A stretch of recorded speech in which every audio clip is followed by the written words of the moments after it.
Hello and welcome everyone. This is Michelle. I'm so glad you could stop by and spend a little time with me today. In this video, I'm going to share with you how to make a quick and simple card using the Bird Ballad Designer Series paper and a couple of tips on creating your own embellishments from cardstock. Now my channel is all about providing inspiration and teaching you how to turn your paper, Stampin' Ink into beautiful cards, gifts, or home decor projects. Make sure you don't miss out on future tips, techniques, and tutorials. Hit that red subscribe button down below and ring the bell so you'll get notified when new videos are released. Let's get started on today's project.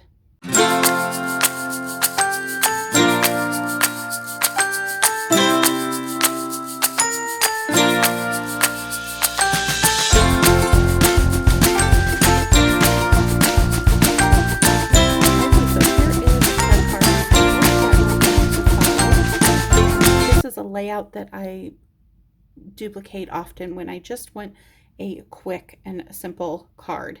So you can change up the colors, change up the paper, and really use this for any type of situation. So let's go ahead and go through our paper, Stampin' Ink. We'll get creating and I'll pass on those tips to you.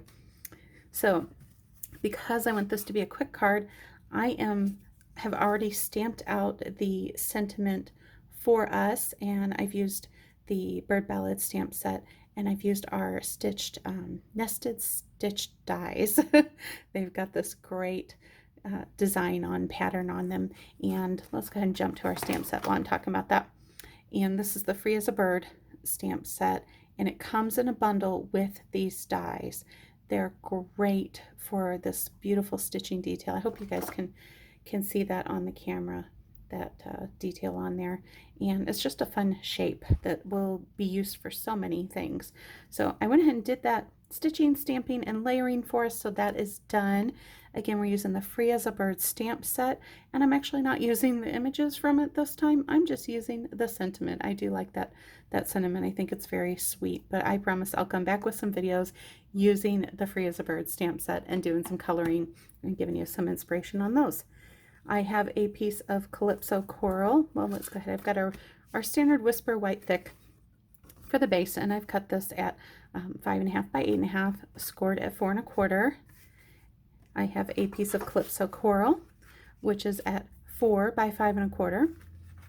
And then I have 2 strips of the Bird Ballad Designer Series paper, and I have one cut at 2 inches, and this one is 1 3/8 inches. Get that out. And they are both 5 inches long. So I also have a strip of the Calypso Coral that is a 1/2 inch by 5 1/4 inches long as well. And you could trim that. You can either leave it the full length, or as I did on this one, you can trim it down to the 5 inches. That's totally up to you. Either design I think works out well. And that's the base of our card. Now I've brought in some scrap papers here, and I have a piece of old olive, and I'm going to use our leaf punch. Let's go ahead and just punch those out while we've got it handy. This is one of those punches that I really think everybody should have, because if in doubt, throw a couple leaves in there behind your sentiment. It dresses it up. And then I have a hole punch, and I'm going to go ahead and punch out. I've got a piece of the Balmy Blue, and it's going to hide in there. We'll get them all out one time. I believe that's the Petal Pink and the Daffodil Delight, and I'm just punching those out with a standard punch. And we're going to set those tiny little pieces aside. And I did use Daffodil Delight for my ink. Let's go ahead and start assembling, and I'll share with you what I did with those little pieces to create my embellishments. You know, sometimes you end up with a card that you just don't have any embellishments maybe in your stash that coordinate, and there's definitely ways to color some of our other embellishments to make them match. But here's a quick and simple option as well, just using cardstock. So you can just punch those out and use them as they are for cardstock. And that always works. And you know, if you've got larger punches, you can you can play around with the sizes, do larger ones, smaller ones, do a variety, and just like you would with your other embellishments. When I do this layout, I like to have some opposing patterns. So I like one that's got a lot more detail and one that's kind of more of a graphic design on it there.